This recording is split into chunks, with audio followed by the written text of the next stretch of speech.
오늘의 본문 말씀은 어제 살펴보았던 그 남편과 아내의 관계와 마찬가지로 이제 부모와 자녀의 관계, 또 종과 상전의 관계 속에서 성도가 어떻게 행해야 하는지를 말씀하고 있습니다. 어떻게 하라고 말씀하고 있습니까? 자녀들은 부모에게 순종하고 부모는 자녀를 노엽게 하지 말라고 합니다. 종들은 눈가림하지 말고 성실한 마음으로 상전에게 순종하고 상전들 역시 동일한 마음으로 종들을 대하라고 말씀하고 있습니다. 지극히 당연한 내용이죠. 이것은 우리의 신앙을 넘어서서 모든 사람에게 동일하게 적용되는 원칙일 것입니다. 그러나 반면에 있어서 모든 사람에게 있어서 이러한 명령이 아마 불가능한 명령처럼 여겨질지도 모르겠습니다. 우리가 각각의 관계에서 이 모든 것들을 행할 수 있다면, 우리가 순종하고 노엽게 하지 않고 우리가 사랑으로 섬길 수 있다면은 세상은 지금과 비교할 수 없을 만큼 평안하고 행복하겠지만 우리에게 들리는 것은 항상 시끄럽고 어지러운 소식들 뿐입니다. 왜 그렇겠습니까? 가장 기본적으로 우리의 마음이 서로를 향한 섬기는 마음이 있을 수가 없기 때문입니다. 어제 살펴보았던 그 남편과 아내의 관계에서 그 어떤 생각과 대화들이 주로 오고 가겠습니까? 남편들이 이렇게 말하겠죠. 남편에게 복종하라고 성경에 써 있는 것 알아 몰라. 아마 아내들은 이렇게 대답할 것입니다. 말 같은 것을 해야 들어주지. 말다운 것을 해야 내가 순종할 텐데 도대체 말 같지도 않은 것을 말하면서 무엇을 기대하냐. 아내들은 말하죠. 아내를 사랑하라고 성경에 써 있는 것 알고 있어? 남편들이 대답할 것입니다. 예쁜 구석이 있어야 사랑하지. 너 보는 거 지겹다. 인간의 본성이 이렇습니다. 내가 상대방을 사랑하고 순종해야지라는 관점으로 보는 것이 아니라 너는 왜 그렇게 하냐고 따지죠. 상대방을 탓하고 지적하며 상대방이 바뀌어야만 마치 내가 할 수 있다라고 생각합니다. 그러므로 문제가 해결되지 않는 것이죠. 한 예로 대화의 원리 중에서 I 메시지, U 메시지라는 방법이 있습니다. 대화할 때에 상대방의 문제를 지적하거나 상대방의 행동에 대해서 말하는 것이 아니라 자신의 감정을 솔직하게 표현할 때 오히려 상대방의 행동을 바꿀 수 있다는 것입니다. 가령 아내가 저녁 식사를 준비하고 있는데 남편에게 전화가 옵니다. 나 오늘 일이 좀 많이 늦을 것 같아. 당신 먼저 밥 먹어. 이때 아내의 대답에서 U 메시지란 이런 것입니다. 당신 일이 밀리는 것이 오늘 하루뿐이야? 매일 늦잖아. 어제도 늦었고 당신 오늘 또 늦을 거야. 상대방의 행동을 지적하는 것이죠. 반면에 I 메시지는 어떤 것이냐면은 내가 오늘 당신을 위하여서 김치찌개를 준비했는데 당신 없이 혼자 밥을 먹어야 하는 것이 나 참 외롭다. 늦더라도 나 당신 기다리고 있을게. 나의 감정을 이야기하는 것이 I 메시지죠. 상대방에 대해서 이야기하는 것으로 문제를 해결할 수 없습니다. 나의 감정을 솔직하게 이야기할 때에 그 남편의 입장에서도 그 감정을 공유하고 아마 조금이라도 집에 빨리 들어오게 되려고 노력하게 될 것입니다. 당신 왜 이랬어라고 말하면은 성질만 돋구는 것이죠. 근데 가장 큰 문제는 무엇이냐면은 이런 대화의 원리를 안다고 해서 쉽게 지켜지지 않습니다. 성경 말씀을 알고 있습니다. 복종하라, 순종하라, 사랑하라, 노엽게 하지 말라 알지만 잘 안 되는 거죠. 남편이 손 하나 까딱하지 않고 권위적으로 보이는데, 무능해 보이는데 순종하고 싶겠습니까? 아내가 지겹게 느껴지는데 사랑의 감정이 뿜어져 나오겠습니까? 부모님의 교훈과 훈계라는 것은 시대에 맞지 않는 고리타분한 명령처럼 느껴지는데 그 말을 듣고 싶겠습니까? 자녀들의 태도가 방자하고 제멋대로인 것처럼 여겨지는데 차라리 매를 들어서 고치고 싶어지죠. 고용주의 입장에서는 직원들이 게으름을 피우는 것 같고 일을 제대로 하지 않는 것 같습니다. 직원들이 보기에는 사장은 자기 혼자 다 해먹는 욕심장이처럼 보이는데 사장을 위해 땀 흘려 일하고 싶은 마음이 생기지 않는 것이죠. 처음에는 잘해주고 싶었는데 잘해주니까 기어오르는 것 같고 내 감정을 조금씩 건드리는 것처럼 여겨집니다. 시간이 갈수록 상대방에 대해서 무디어지는 자신의 감정을 확인하게 될 뿐이죠. 이처럼 내가 나의 위치에서 무엇을 해야 하는가 생각하기 전에 상대방의 행동이 내 눈에 들어오는데 그들의 불합리한 행동과 그 명령이 나를 화나게 하는데 어찌 순종할 수 있겠습니까? 즉 지극히 당연한 과제이면서도 우리에게는 불가능한 명령입니다. 그러나 우리는 불가능하지만 누구에게는 이 일이 가능합니다. 나로서는 할 수 없지만 주님께서는 이러한 일을 이미 하셨기 때문입니다.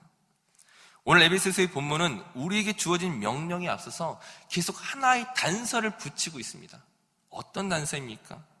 에베소서 5장 22절에 보게 되면은 아내들이여 자기 남편에게 복종하기를 죽게 하듯 하라고 말합니다. 5장 25절에 남편들아 아내 사랑하기를 어떻게 하라고 말합니까? 그리스도께서 교회를 사랑하시고 그 교회를 위하여 자신을 주심같이 하라고 말하죠. 6장 1절에 자녀들아 주 안에서 너희 부모에게 순종하라. 6장 4절에 아비들아 오직 주의 교훈과 훈계로 양육하라. 6장 5절에 종들아 육체의 상전에게 순종하기를 그리스도께 하듯 하라. 6장 9절에 상전들아 너희의 상전이 하늘에 계시고 그에게는 사람을 외모로 취하는 일이 없는 줄 너희가 알라. 예수 그리스도께서 앞서 행하셨던 그 모든 일들이 우리의 기준과 목표일 뿐만 아니라 우리가 행할 수 있는 근거가 된다는 것이죠. 예수님께서 하나님의 명령에 순종하며 복종하심으로 저와 여러분을 위하여 십자가 지신 것이 사실 당연한 일이겠습니까? 우리가 과연 하나님께서 그러한 대가를 지불하셔서 우리를 사야 할 만큼의 그런 존재이냐는 것이죠.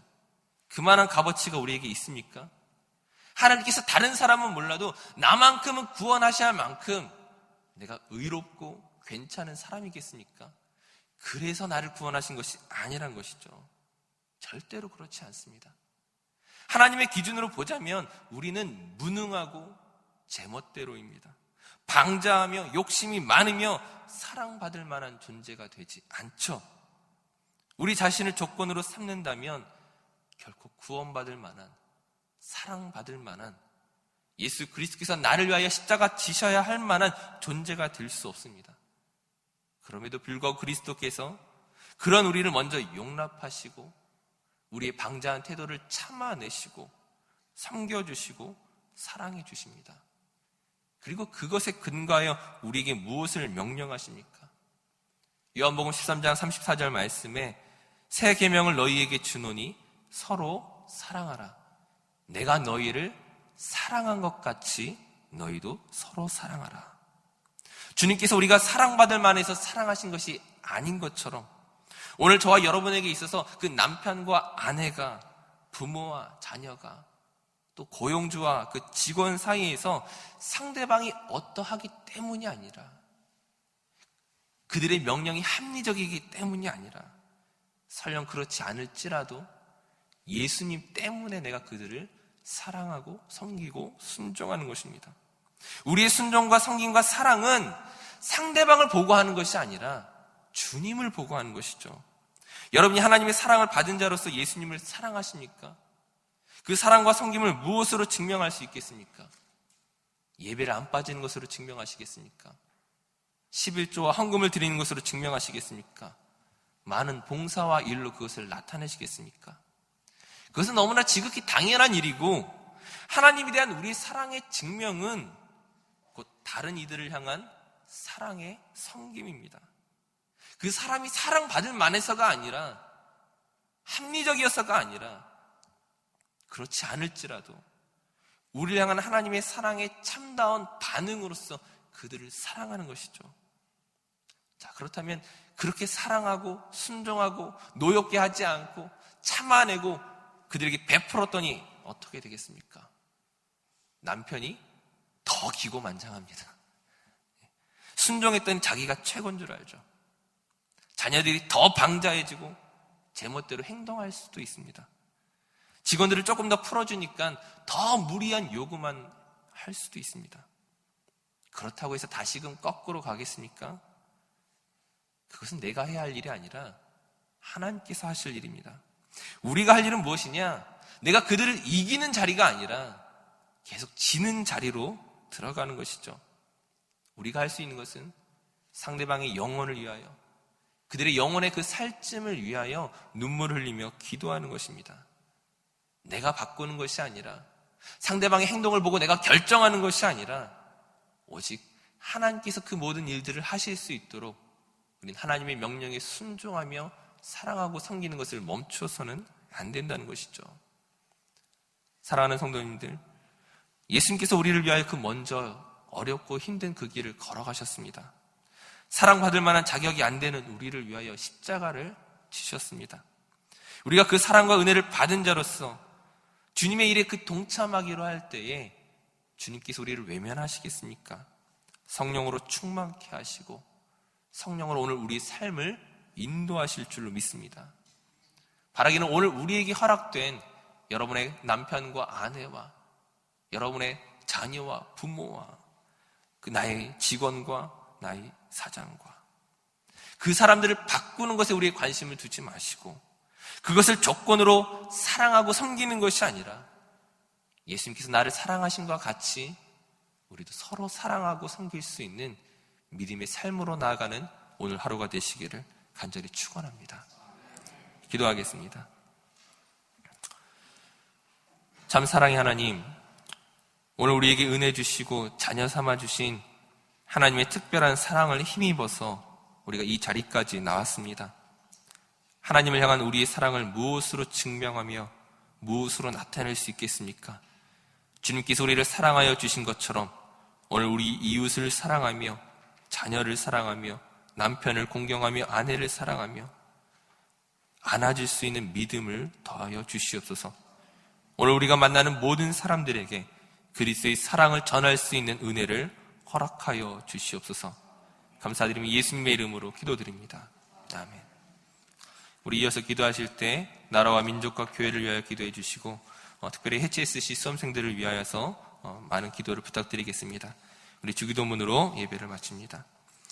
하늘에 계신 우리 아버지, 아버지의 이름을 거룩하게 하시며 아버지 나라가 오게 하시며 아버지의 뜻이 하늘에서와 같이 땅에서도 이루어지게 하소서. 오늘 우리에게 일용할 양식을 주시고 우리가 우리에게 잘못한 사람을 용서하여 준 것 같이 우리 죄를 용서하여 주시고 우리를 시험에 빠지지 않게 하시고 악에서 구하소서. 나라와 권능과 영광이 영원히 아버지의 것입니다. 아멘.